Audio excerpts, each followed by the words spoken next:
Tonight, the I-Team is uncovering some startling information about something in the tap water we drink. We've been led to believe fluoride is supposed to make our teeth stronger, but we've discovered mounting evidence from researchers, dentists, and former staff at the EPA, revealing fluoride can be harmful to our health.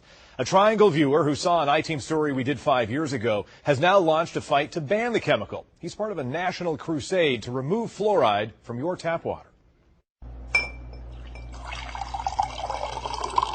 Durham resident Corey Sturmer didn't know much about fluoride in his drinking water until a year ago.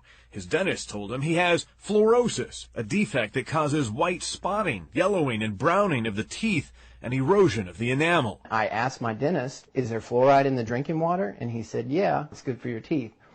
So then I began to wonder, if it's so good for our teeth, why am I at 25 years old having all these issues with my teeth? Corey was a college athlete. He eats healthy food and exercises. He started doing research and found evidence that convinced him fluoride might not be as safe as he was led to believe. He came across our I-Team story 5 years ago about a Durham dentist who told us he believed we're getting too much fluoride. Fluoride in the water is essentially a drug. It's an uncontrolled use of a drug. It's in soft drinks and beer. And that motivated me to reach out to you and to continue spreading the word and building up the website and talking to people. This is Corey's website. He also took his cause to the Durham County Health Department. We're the citizens of Durham and have a right to demand change, and that's what we're here to do. What's the reaction you're getting from people? Most people know that there's fluoride in the water. They're aware of it. Many people are aware of the things that they've been told, that it's good for your teeth. Other people have mentioned being concerned about osteoporosis and how it might affect our bone density. He's also raising awareness by putting information on cars in downtown Durham. He's so concerned about the possible health impact, he started filtering his tap water. This particular filter has a carbon element, or 2 carbon elements. So that filters out other impurities, but these 2 at the bottom are specifically designed to remove fluoride. Corey's crusade may be limited to Durham, but he is not alone in his fight. The movement to ban fluoride in drinking water is heating up throughout the country. In Portland, Oregon this fall, residents protested a city council vote to begin fluoridating tap water next year. They now have enough signatures on a petition to take the issue to the ballot box next year. In Wichita, Kansas last week, voters rejected a plan to add fluoride to their public water supply. Our task was essentially just one of education. I mean, myself, I thought fluoride was a good thing not long ago. The I-Team found study after study dating back to the 80s from respected academic and scientific institutions connecting fluoride to health dangers. Some were funded by the government. They suggest fluoride can be linked to brain, blood, and bone deficiencies in humans. This past summer, Harvard University released a report after reviewing 27 studies of children in China exposed to fluoride.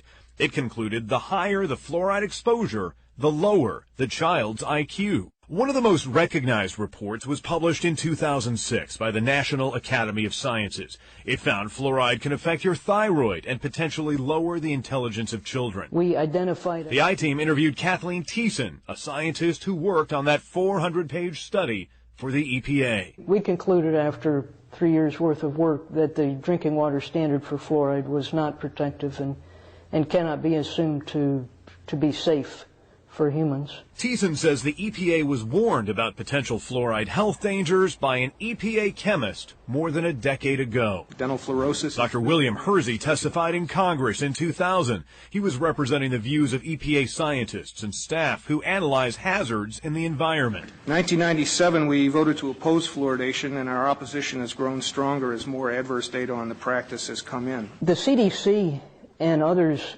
say that whatever beneficial effect there is from fluoride is from topical use. It's not from swallowing it. It never has been from swallowing it. The I-Team discovered most Western countries do not fluoridate their water. Dental records kept this year by the World Health Organization show tooth decay percentages in those countries declined at the same rate or less as here in the United States, where we do fluoridate our water. As a result of fluoridation, the American Dental Association has endorsed fluoridation since it began in this country more than 50 years ago.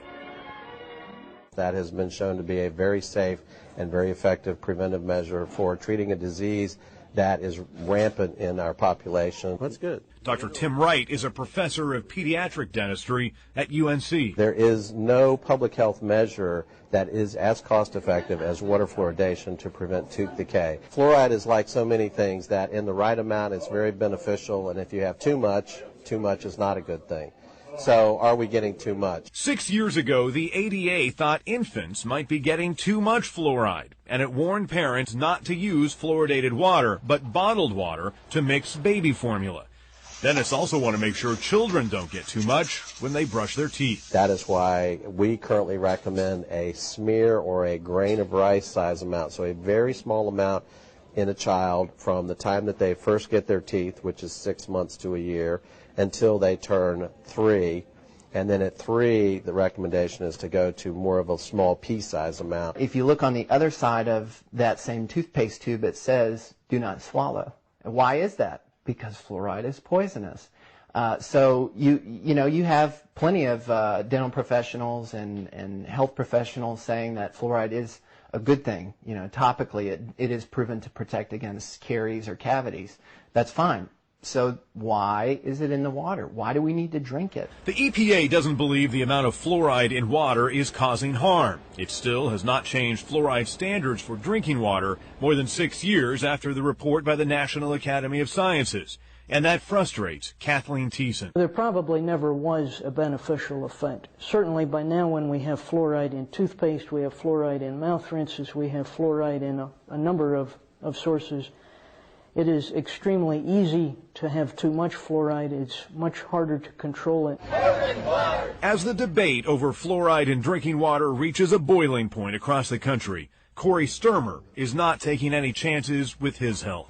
I think all city government need to reconsider water fluoridation. The science is out there, the citizens who are concerned are out there, and they're making their voice known. Corey has convinced the Durham County Health Department to look into the safety of fluoride in the water. And the I-Team has also learned the National Institutes of Health, for the first time ever, is funding an animal study looking at the effect of fluoride on the brain.